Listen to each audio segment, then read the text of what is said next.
सतगुरु महाराज जी अपनी समाधि स्थल से बाहर आए और भजन कीर्तन कर रहे थे और हम अचानक से 5 आदमी साथ के थे और वहां पहुंच गए। तो मन किया कि हम भजन सुनाए और जीवन उस पहलू से गुजर रहा था उस दौर में हमारा, उस गंदगी में हम थे, उस गहराई में हम थे कि अगर वे ना मिलते तो आज शायद जिंदा ना होते। वो लाइन और गुरुजी बाहर निकले, उनकी सूरत देखते, उनका रंग रूप देखते बस दिल में एकदम भाव उत्पन्न हुआ और गुरुजी के सामने अपना भाव समर्पण कर दिया। जैसे हम आपको कहते हैं आरती में भाव शब्द और निकलने लगा जी बस दिल के लिख दे वो तकदीर में मेरी, तकदीर में मेरी सेवा सेवा मैं करूँगा, जागीर में तेरी सेवा मैं करूँगा, जागीर में तेरी। लिख दे वो तकदीर में मेरी, तकदीर में मेरी सेवा सेवा मैं करूँगा, जागीर में तेरी सेवा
लटक रहा हूँ, जीवन है बेकार मेरे सतगुरु प्यारे। लटक रहा हूँ, जीवन है बेकार मेरे सतगुरु प्यारे।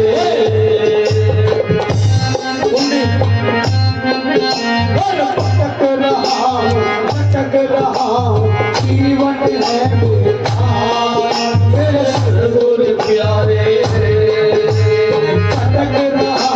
लटक रहा हूँ, जीवन है बेकार सतगुरु प्यारे। आज शरण में ले लो हमको, आन पड़ा तेरे द्वार मेरे सतगुरु प्यारे।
से प्यारे अंत तुम्हारा जीव तुम्हारा सतगुरु है दाता मेरे सतगुरु प्यारे। अंश तुम्हारा जीव तुम्हारा सतगुरु है दाता मेरे सतगुरु प्यारे। अंश तुम्हारा जीव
अरे है तिरखा